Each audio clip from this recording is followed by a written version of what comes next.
Bismillahirrahmanirrahim. My name is Gulrez and we are going to study and verify superposition theorem today. As the name suggests, something is superposition.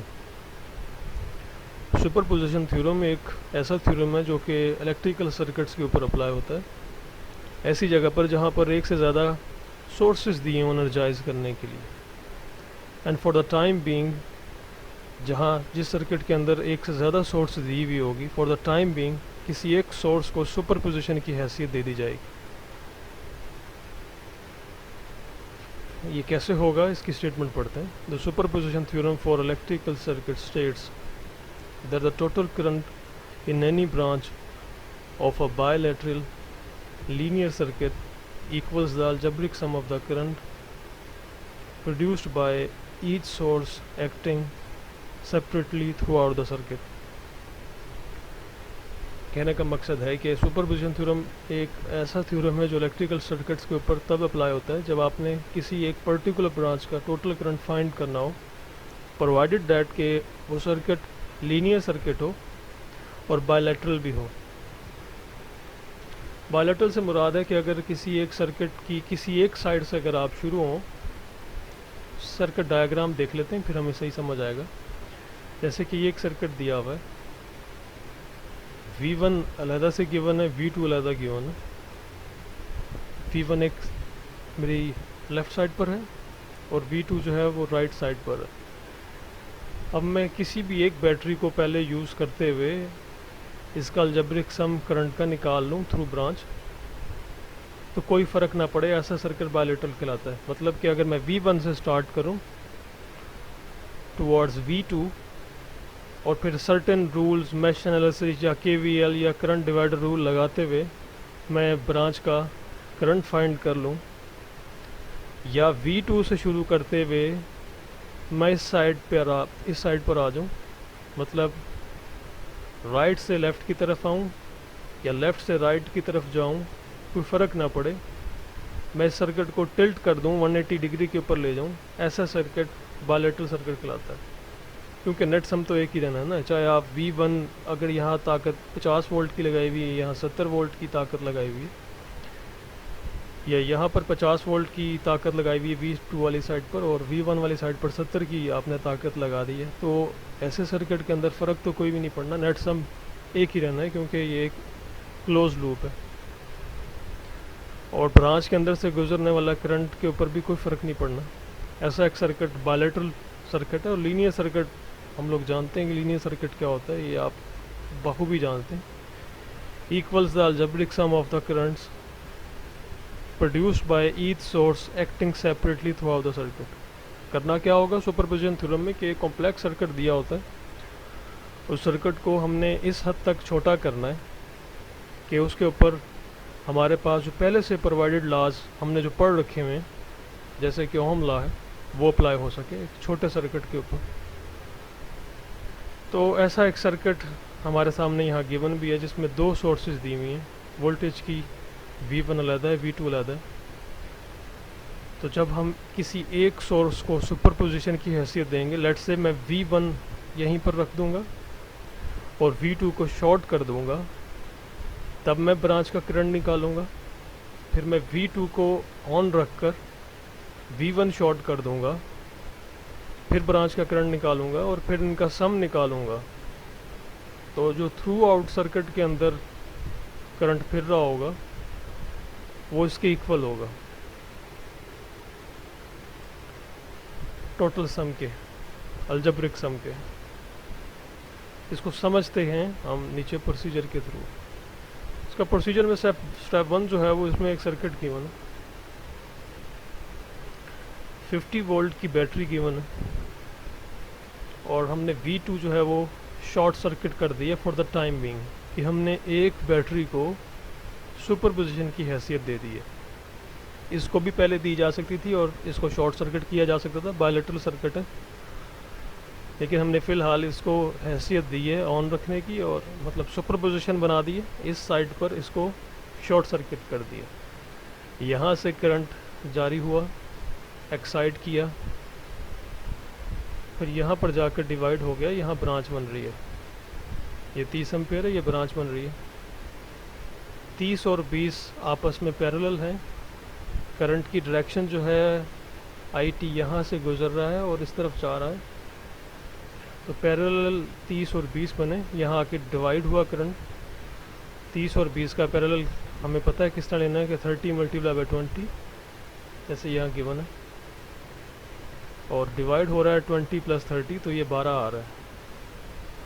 ये 12 आप लगा देंगे series में जो आपके पास ये 10 ओम दिया हुआ है ऊपर। इसके साथ सीरीज़ में सुपर पोजिशन की जो आपने फ़िलहाल फॉर द टाइम बीइंग आपने 50 वोल्ट की बैटरी दी हुई है वो आ जाएगी। अब आपने इस सर्किट को थोड़ा सा छोटा कर लिया, एक इक्विवेलेंट सर्किट में आपने तब्दील कर लिया। अब इसके ऊपर आप ओहम्स लॉ अप्लाई कर सकते हैं या करंट डिवाइडर रूल आप इसके ऊपर अप्लाई कर सकते हैं। लेकिन करंट डिवाइडर रूल अप्लाई करने से पहले आपके पास इस सर्किट के अंदर ओहम्स लॉ अप्लाई करना बेहद ज़रूरी है। इसलिए आप इसका नेट सम लेंगे पहले, 12 प्लस 10 वो 22 हो जाएगा। मज़ीद शॉर्ट करने के बाद इस सर्किट को मज़ीद शॉर्ट कर दिया जब 50 वोल्ट अब 22 ओम के सीरीज़ में आ गया। यहाँ से आप IT यानी टोटल करंट निकाल सकते हैं ओहम्स लॉ के थ्रू। ओहम्स लॉ V=IR होता है, तो वहाँ से I इस साइड पर आ गया, ये पता है आपको। वो 2.272 एम्पेयर्स आ रहा है। अब आपका जो ब्रांच का करंट है वो इजीली फाइंड हो सकता है। स्टेटमेंट की तरफ दोबारा जाते हैं। स्टेटमेंट में है कि total current in any branch of a bilateral linear circuit equals the algebraic sum of the current produced by each source acting separately throughout the circuit. तो यहाँ पर स्टेटमेंट में पहला वर्ड आ रहा है total current in any branch. तो उसके लिए आपने IT तो फाइंड कर लिया है, लेकिन ब्रांच का करंट अभी रहता है। ब्रांच का करंट हम किस तरह फाइंड करते हैं, हम ये करंट डिवाइडर रूल पहले से पढ़ चुके हैं कि टोटल करंट मल्टीप्लाई होता है resistance of opposite branch over resistance of opposite branch plus resistance of current branch. ये आप जानते हैं, अब इस पर डिस्कशन हो चुकी हुई है। तो इसको अगर इसके ऊपर अब हम अप्लाई करेंगे वो, तो आपने इसके थ्रू करंट निकालना है। यहाँ 30 ओहम्स का जो रजिस्टर लगा हुआ है, और करंट की डायरेक्शन जो है वो IT यहाँ से आ रहा है, तो वो 20 ओम की तरफ जा रहा है, यहाँ डिवाइड हो रहा है। तो इसका मतलब है कि आपके पास जो रेजिस्टेंस ऑफ करंट ब्रांच बन रहा है वो 30 है, और रेजिस्टेंस ऑफ ऑपोजिट ब्रांच 20 बन रहा है। तो रेजिस्टेंस ऑफ ऑपोजिट ब्रांच का 20 ओम ऊपर आ जाएगा, डिवाइड हो जाएगा इनका सम 30 प्लस 20, और मल्टीप्लाई हो जाएगा जो IT आपने 2.72 निकाला है, यहाँ से जो निकाला है 2.72। और इस फार्मूले के तहत आपने 20 ऊपर रख लिया और 20 प्लस 30 का आपने जो है वो सम नीचे कर लिया। I1 आपके पास 0.908 एम्पेयर आ गया एक सोर्स की वजह से। वो सोर्स थी 50 वोल्ट्स की। सिमिलरली जब आप स्टेप 5 में आते हैं, तो पहले वाली V1 जो आपके पास दी हुई थी उसको शॉर्ट सर्किट कर दिया गया, जबकि V2 ऑन है। V2 को हैसियत दे दी है सुपरपोजिशन की। इस वक्त जो कर रही है फॉर द टाइमिंग यही कर रही है सर्किट के अंदर। क्यों? क्योंकि हमने सर्किट को थोड़ा सा छोटा करना है ताकि ओहम्स लॉ अप्लाई हो सके, फिर ब्रांच का करंट हम निकाल सकें।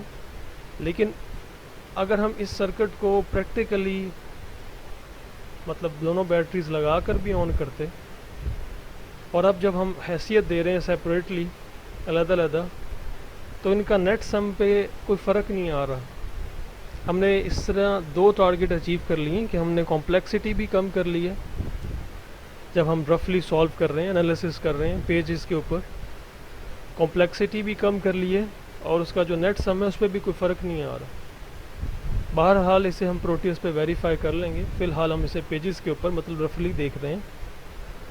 20 ओम की V2 आपने ऑन रख ली है, सुपरपोजिशन की हैसियत दे दी है, दूसरी शॉर्ट सर्किटेड है। करंट अब चला यहाँ से IT, फिर डिवाइड हुआ इस ब्रांच के ऊपर।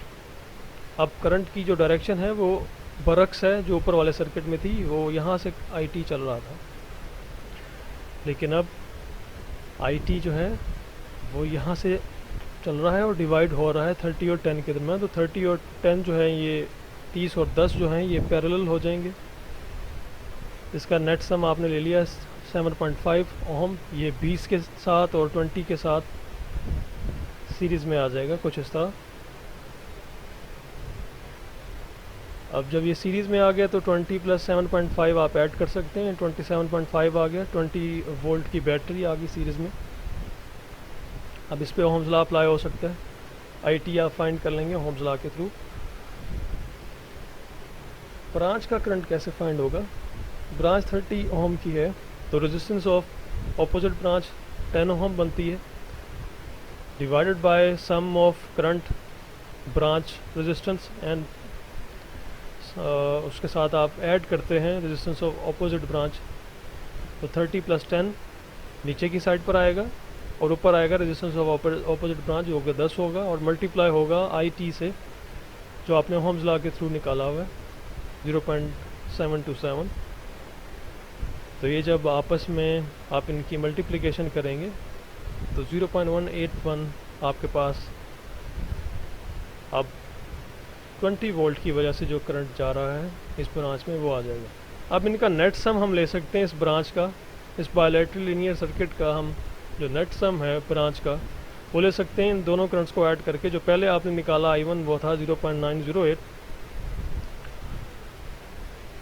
और I4 जो आपने निकाला अब 20 वोल्ट को ऑन करके V2 को ऑन करके, तो इन दोनों को ऐड अप कर लेना तो वो आएगा आपके पास 1.089 एम्पेयर्स। हमने एक बड़े सर्किट को छोटे सर्किट में तब्दील करके ब्रांच का करंट मालूम कर लिया और उसका अलजेब्रिक सम सेम रहता है। ये हम प्रोटीज के ऊपर देखते हैं, मज़ीद डिस्कस करते हैं इसको प्रोटीज में। उससे पहले ऑब्जर्वेशंस आप देख लें।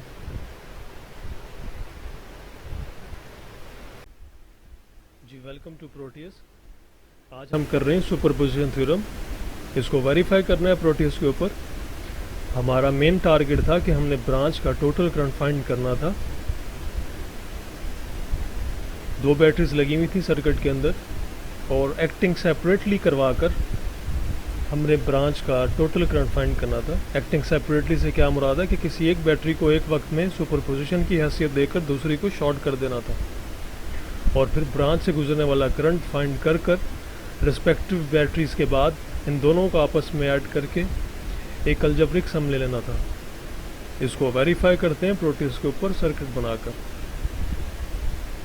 सबसे पहले हम ये सर्किट ड्रॉ करते हैं जिसमें 50 वोल्ट की बैटरी दी हुई है, 10 ओम का रजिस्टर है इस साइड पर और 20 ओम का इस साइड पर है। 30 ओम जो है वो ब्रांच के ऊपर लगे हुए हैं। हमें पता है हमने कैसे बैटरी सेलेक्ट करनी है, हम ये जान चुके हैं। बैटरी हम मल्टी सेल की सिलेक्ट करेंगे, रजिस्टर लेंगे,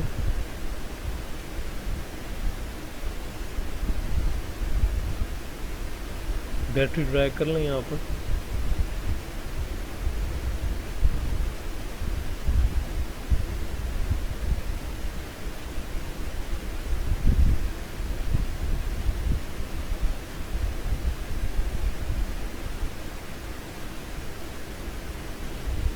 ये आपका सर्किट है।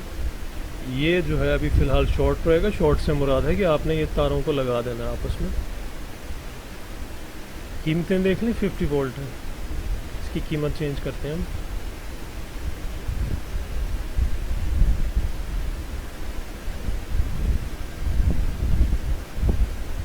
ये आप सब जानते हैं कि मैंने डबल क्लिक किया है और किस तरह इसकी कीमत चेंज करनी होती है। रेजिस्टेंस 1 जो है आपके पास 10 ओम का है, दूसरा 20 और ये है 30 का।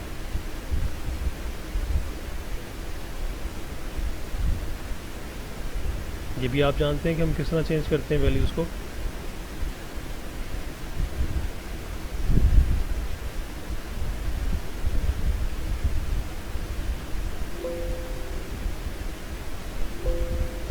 आई एम सॉरी,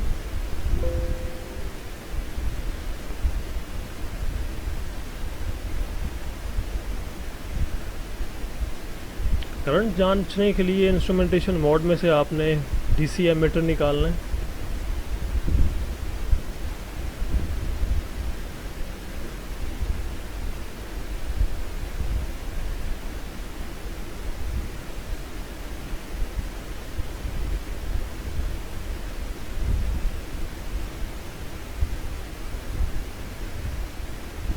तो कोशिश किया करें कि माउस के साथ ड्रैग करें ताकि ये इजीली ड्रैग हो जाए।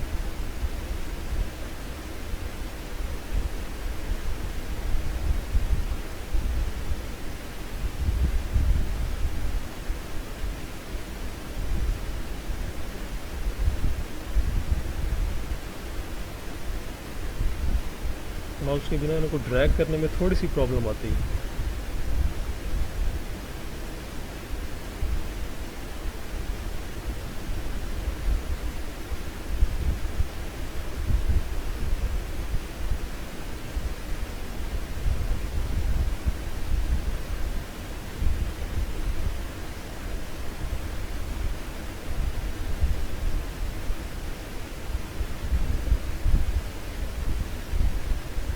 आपने शॉर्ट सर्किट करना है इस साइड को,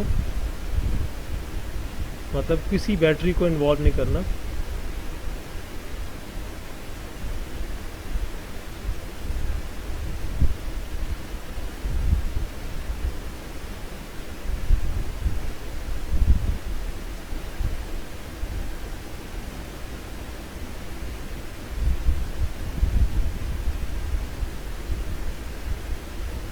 आपके पास जो नेट सम आ रहा है वो 2.26 आ रहा है और ब्रांच से गुजरने वाला करंट 0.90 है। क्या ये यही है जो हमने निकाला है? टोटल करंट जो है वो आपके पास 2.2 आ रहा है और यहाँ भी आपके पास 2.2 है। ब्रांच का करंट ठीक वेरीफाई हो रहा है, वो भी देख लेते हैं।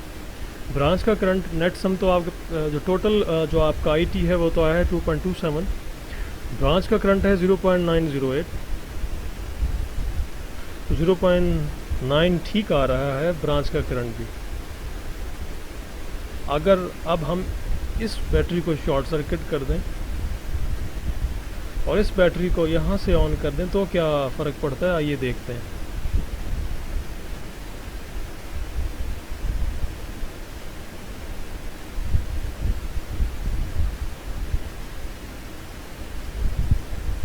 दोबारा से बैटरी लेनी है हमने कंपोनेंट मोड में से।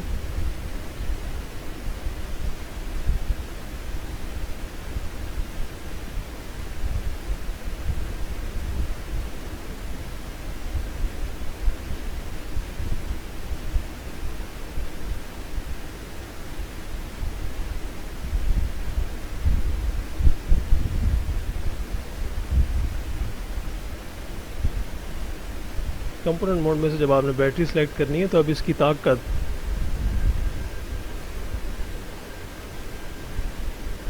20 वोल्ट की ताकत है, बाकी चीज़ें ऐसी हैं। और इस वक्त इसको सुपर पोजिशन की हैसियत दी हुई है, दूसरी बैटरी शॉर्ट सर्किटेड है। इसको सुपर पोजिशन की हैसियत दी हुई है लेकिन इसके जो वोल्टेज हैं वो हमने चेंज करने, वो 20 वोल्ट करने।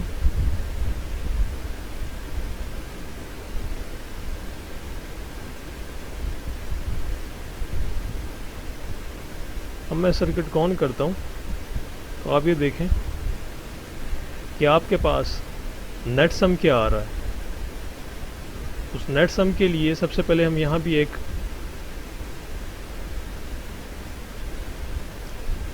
इस जगह भी एक एमीटर लगा लेते हैं इंस्ट्रूमेंटेशन मोड में से।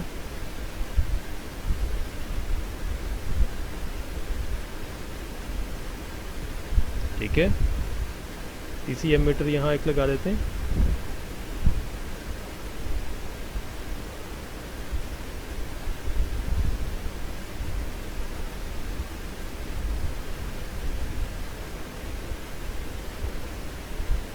देखिए कि 0.72 जो है आपके पास टोटल करंट आ रहा है जो एनर्जाइज की है 20 वोल्ट की बैटरी ने। देखते हैं कि हमने यही निकाला था 0.72 बिल्कुल ठीक आ रहा है। अच्छा, ब्रांच में से जाने वाला करंट क्या है? ब्रांच में से निकलने वाला करंट 0.18 है, तो 0.18 है जो हमने पहले निकाला और बाद में निकाला। इसको जब हमने लगाया है सम अप किया है तो 1.089 आ रहा है। अब मैं एट अ टाइम इसके अंदर जो है आपको लगा कर दिखाता हूँ। अगर दोनों बैटरीज एट अ टाइम लगी हुई हों तो क्या होगा। हमने सर्किट को अगर पेज के ऊपर कॉम्प्लेक्सिटी कम करते हुए एक वक्त में एक बैटरी को लगाया था तो क्या आया, हमारा नेट सेगमेंट भी सेम है। इसके लिए हम जाएंगे दोबारा कंपोनेंट मोड में, बैटरी सेलेक्ट करेंगे, 50 वोल्ट की बैटरी है, याद रहे। अब ब्रांच से आने वाला करंट जो है हम देख लेंगे।